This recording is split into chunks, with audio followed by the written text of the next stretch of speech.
Hey, our penultimate comic is the one some of you are here to see. Put your hands together for Alex Levin.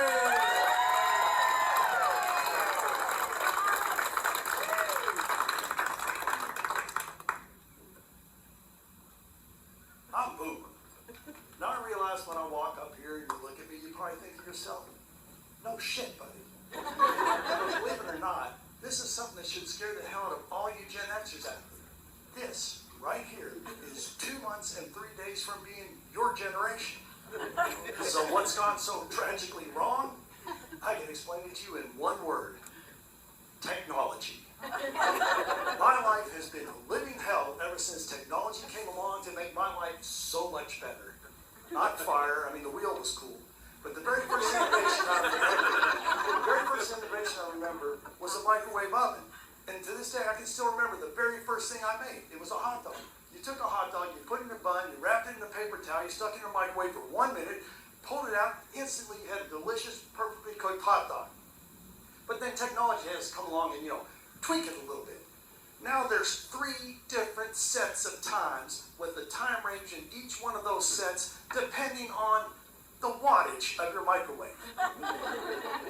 Now, do I strike you as somebody that has any idea what the wattage of the microwave is? I mean, I didn't realize I had to be the damn barefoot contestant and cook something in the damn microwave. And also, don't forget, leave it in an extra minute. I don't know when that became a thing, but now it's always leaving in an extra minute. And I know from the times when I used to take it out right away, or I'd open it and say, shit, I forgot, 1 more minute, and I'll leave it a minute. The one thing I did notice is it always tasted the same. But I finally started thinking, you know what, maybe it makes a little sense to do that. Because I just took something out of the freezer and I put it in a box for 2 minutes. And it went from being a frozen chunk of ice to something that was taking a layer of skin off the roof of my mouth. So maybe I ought to let things settle down in there a little bit before I open the door and get a radiation facial.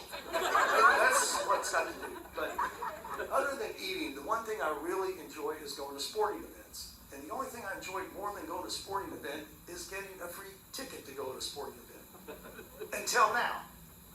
Because a friend will call me up and they'll say, hey, got an extra ticket to the game, you want to go? I'm like, yeah, sure. What I owe you? Oh, nothing, it's free. Awesome. What's your email? Son of a bitch. It's a mobile ticket.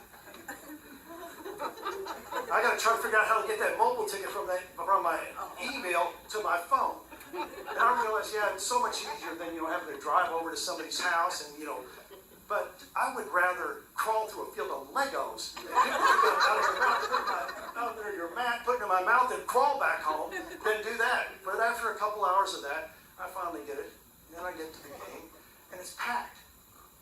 But the stadium's not going to be crowded. No, it's just packed to get into the game because everybody else is having the same damn problems with their mobile tickets. And I know that there's the metal detector. We all got to go through a metal detector, but it doesn't really bother me. I'm old and I'm white.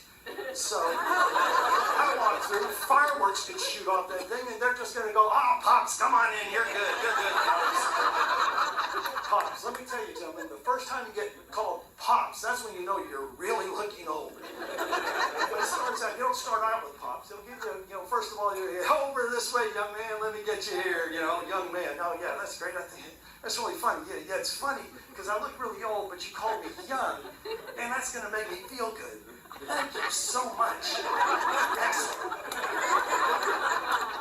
So I finally get up there to not the ticket taker, back in the old days when you hand them a piece of paper, they tear it, and you throw it in there, and you walked into the game. No, he's sitting there trying to figure it out. But meantime, for me, I'm sitting there, I'm like, I got the ticket. It's on my phone. I can't get any service. For whatever reason, I just can't get service here. And oh, well, you should have put that in your wallet. And I'm like, yeah, buddy, I realize this is the smallest phone you've seen in this stadium the entire day. But even this isn't going to fit in my wallet. And if it does, I don't really know that's going to make any difference. Oh, no. Your Apple wallet. Oh, my Apple wallet. Yeah, I knew I had one of those. Thank you so much. So it's on this thing, and I say, well, what do I do? Where do I get this Apple wallet? He goes, well, do you have a smartphone? I said, oh, smartphone, yeah, it's a fucking genius. I said, this phone, when I get a little bit of moisture on my hand, and the only time I have moisture on my hand is when I get an important call, and I don't have that face recognition because I can't figure that out. So I just had to sit, so my moisture on my hand, I'm swiping, I just can't get this phone open. And then finally, you know, I missed the call, put the phone in my pocket, walk around. And this is where I tell you the phone's a genius, because now this phone that was locked has now been able to, while in my pocket, gone through my contacts, found the last motherfucker in the world I ever want to speak to. And the next thing I know, the only reason I've got them in the phone so that if they ever do call, I know, do not answer the phone. And meanwhile, they're saying, hello, hello, in my pocket.